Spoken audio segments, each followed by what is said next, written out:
මේ වීඩියෝ එකෙන් කතා කරන්නේ බැටල් බොට් ලගේ ඩ්‍රයිව් ට්‍රේන් එක ගැන.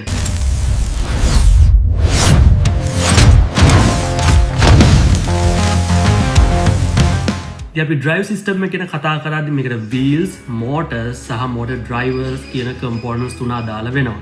ඉතින් බැටල් බොට් කෙනෙක්ට ලංකාවේ පහසුවෙන්ම සෝස් කරගන්න පුළුවන් මෝටර්ස් ටයිප් ගැන බැලුවොත් එහෙම අපිට DC බ්‍රෂ්ඩ් මෝටර්ස් තමයි ලේසියෙන්ම ලංකාවෙන් හොයාගන්න පුළුවන්. මීට අමතරව බ්‍රෂ්ලස් සහ හබ් මෝටර්ස් අපිට පාවිච්චි කරන්න පුළුවන්. හැබැයි මම රෙකමන්ඩ් කරන්නේ DC බ්‍රෂ් මෝටර් එකට යන්න කියලා. ඒකට හේතු කීපයක් තියෙනවා. පළවෙනි හේතුව තමයි මේක අපිට හරිම ලේසියෙන් DC වෝල්ටේජ් එකක් දාලා පැති දෙකටම කන්ට්‍රෝල් කරගන්න පුළුවන්. ඊටත් පස්සේ බ්‍රෂ්ලස් මෝටර් එකක් එක්ක කම්පෙයාර් කරද්දී අඩු ස්පීඩ් එකකදී වැඩි ටෝක් එකක් දෙනවා මේ බ්‍රෂ් මෝටර්ස්. ඉතින් බැටල් බොට් කෙනෙක්ගේ අපිට හැම වෙලේම ලොකු වේගකින් යන්න හම්බෙන්නේ නැහැ. මේ තියෙන ඇරීනා එකේ ලිමිටඩ් සයිස් එකක් නිසා. ඒක නිසා අඩු ස්පීඩ් එකකින් යන වෙලාවේ වැඩි පුෂ් ෆෝස් එකක් ජෙනරේට් කරගන්න පුළුවන් මේ බ්‍රෂ් මෝටර් එකේ. ඒ වගේම මේකේ කොස්ට් එක ගොඩක් අඩුයි. ඒක නිසා අපිට මේකෙන් ඉතුරු වෙන සල්ලි අනිත් දේවල් ඩෙවලොප් කරන්න යොදා ගන්න පුළුවන්. ඊළඟට අපි කතා කරමු RPM එක සහ මෝටර් ටෝක් එක ගැන. ඉතින් RPM එකයි ටෝක් එකයි එකට සම්බන්ධ පැරාමීටර්ස් දෙකක්. ඔයාලා වැඩි RPM එකක් තෝරගද්දි පොඩ්ඩක් සැලකිලිමත් වෙන්න. මොකද RPM එක වැඩි වෙද්දි මෝටර් එකකින් සාමාන්‍යයෙන් ටෝක් එක අඩු වෙනවා. ඉතින් අපිට බැටල් බොට් කෙනෙක්ගේ RPM එක ලොකු වැලියු එකක් ඕනේ නැහැ. මම ඉස්සෙල්ලත් කිව්වා වගේ මේ ඇරීන එක පොඩි නිසා. හැබැයි ගොඩාක්ම අඩු වැලියු එකක් තෝරගන්නත් එපා. මොකද මේ රොබෝ ස්පීඩ් යනවා කියන එකත් අපිට ඇඩ්වාන්ටේජ් එකක් විදිහට පාවිච්චි කරන්න පුළුවන් බැටල් එකකදී. ඉතින් මම රෙකමන්ඩ් කරන්නේ ගියර්ඩ් මෝටර්ස් පාවිච්චි කරන්න. මොකද මේකෙදි RPM එකයි ටෝක් එකයි බැලන්ස් කරන්න ඕන ගියර් සිස්ටම් එකක් මෝටර් එකේ එනවා. එතකොට අපිට කැමති විදිහට මෝටර් එක කන්ට්‍රෝල් කරගන්න පුළුවන් ඒ තියෙන රේන්ජ් එක ඇතුලේ. ඉතින් ඕන RPM එක කැල්කියුලේට් කරන්න ඔයාලට බලන්න පුළුවන් ඔයා එක්ස්පෙක්ට් කරන ස්පීඩ් එක කොහොමද කියලා රොබෝගේ. ඒ වගේම ඔයාලගේ වීල් එකේ ඩයමීටර් එක තියෙනවා නම් ඔයාලට ඒ කැල්කියුලේෂන් එක කරලා බලන්න පුළුවන්. RPM එක කොච්චර වැඩි වුණත් වැඩක් නැහැ. ඔයාට මෝටර් එකෙන් ඕන ටෝක් එක දෙන්න නැත්නම් ඒ RPM එකට යන්න රොබෝට් එක වෙලාවක් ගන්නවා. ඉතින් ඇරීන එක පොඩි නිසා ඔයාලට මේ ටයිම් එක හම්බෙන්නේ නැති වෙන්න පුළුවන්. ඒක නිසා ටෝක් එකත් එක්ක ඔයා කැල්කියුලේෂන් එක කරන්න දන්නවා නම් කැල්කියුලේට් කරලා බලන්න ඒ RPM එකට එන්න කොච්චර වෙලා යනවද කියන එක. බැටල් බොට් කෙනෙක්ගේ මෝටර් එකේ තියෙන වැදගත්ම පැරාමීටර් එක තමයි ටෝක් එක. මේ ටෝක් එක වැදගත් වෙනවා ඔයාගේ ජෙනරේට් කරන පුෂ් ෆෝස් එක කොච්චරද කියලා මැනගන්න. ඒ වගේම ඔයාට මොකක් හරි ස්පීඩ් එකකට ඇක්සලරේට් කරන්න කොච්චර වෙලා යනවද කියන එක බලන්න. ඉතින් අපිට වැදගත් වෙන්නේ පුෂ් ෆෝස් එක. මොකද අපිට පාවිච්චි කරන එක ටෙක්නික් එකක් තමයි අනිත් රොබෝ ඇරීන එකකින් එළියට තල්ලු කරලා දාන එක. ඉතින් මෙහෙම එළියට තල්ලු කරන්න මෝටර් එකේ ටෝක් එක අපි අවශ්‍ය ප්‍රමාණයට තියාගත්තාම ඇති. මොකද මෝටර් එක ඕවර් පවර් කරන එක අපිට තේරුමක් නැහැ. ඒ කියන්නේ අවශ්‍ය ටෝක් එකට වඩා ගොඩක් වැඩි ටෝක් එකක් තියෙන මෝටර් එකක් දාන එකෙන් අපිට අවාසි කීපයක් වෙනවා. ඒ තමයි අපිට කොස්ට් එක වැඩි වෙනවා. ඒ වගේම මෝටර් එකේ බර වැඩි වෙන්න පුළුවන්.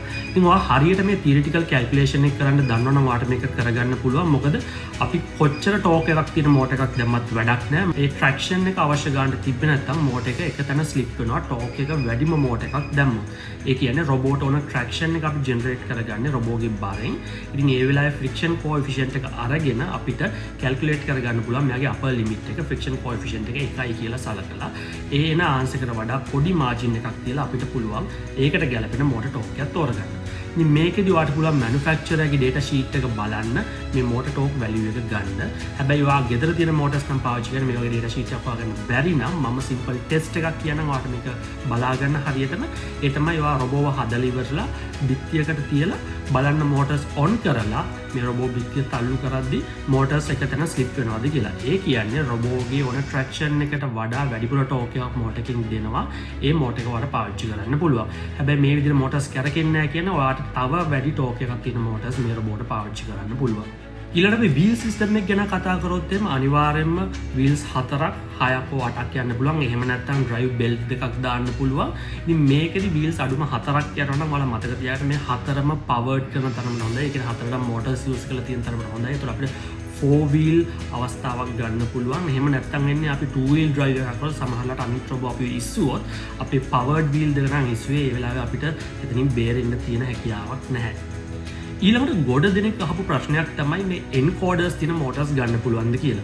ඉතින් එන්කෝඩර්ස් තියෙන මෝටර් එකක් සාමාන්‍යයෙන් ගාන වැඩි. හැබැයි මේකකට යන්න පුළුවන් නම් ඔයාලට වාසි කීපයක් තියෙනවා. ඇන්ටි ලොකින් බ්‍රේකින් සිස්ටම් වගේ ටිකක් කම්ප්ලෙක්ස් සිනාරියෝස් ඔයාලට ඩෙවලොප් කරගන්න පුළුවන් මේ එන්කෝඩර්ස් පාවිච්චි කරලා. ඒ ගැන වැඩිදුර විස්තර අපි ඉස්සරහ වීඩියෝ එකකින් කතා කරමු. මේ බැටල් සොල් ඔයාල සමහරලාට දැකලා ඇති මේ රොබෝලා ගිනි ගන්නවා. ඉතින් රොබෝගේ ගිනි ගන්න පුළුවන් එක පාර්ට් එකක් තමයි මෝටර් ඩ්‍රයිව් එක.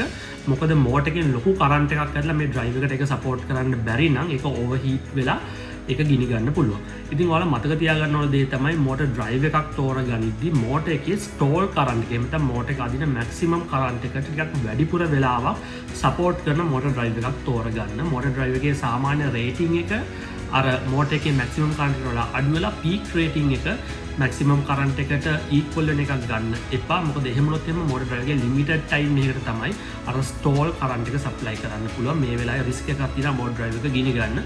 මෝටර් ඩ්‍රයිව් එක ගිනි ගත්තොත් එහෙම රොබෝගේ ඇතුලේ තියෙන ලිතියම් බැටරි එකකට ඒ ගින්න යන්න පුළුවන්. අනිවාර්යයෙන්ම ඒක නිසා ඔයාගේ බජට් එක දාද්දි හරි මෝටර් ඩ්‍රයිව් එකකට දාන්න. මොකද මෝටර් ඩ්‍රයිව් එක ඩිසේබල් වුණොත් වැඩ කරන්නේ නැතුව ගියොත් බැටල් එක මැද්දේ ඔයාව ඩිස්ක්වොලිෆයි වෙනවා. ඉතින් මම හිතනවා හැමෝටම ක්ලියර් වෙන්නේ නැති බැටල් බෝඩ් කෙනෙක්ගේ ඩ්‍රයිව් සිස්ටම් එක ඩිසයින් කරන්නේ කොහොමද කියන එක. ඉතින් මෙතනින් එහාට ඔයාලා ප්‍රශ්න තියෙනවා මේකේ කමෙන්ට් එකක් දාන්න. අපි ඊළඟ වීඩියෝ එකෙන් කතා කරමු මොනවාද මේ රොබෝට පාවිච්චි කරන්න පුළුවන් කන්ට්‍රෝල් මෙතඩ්ස් කියන එක.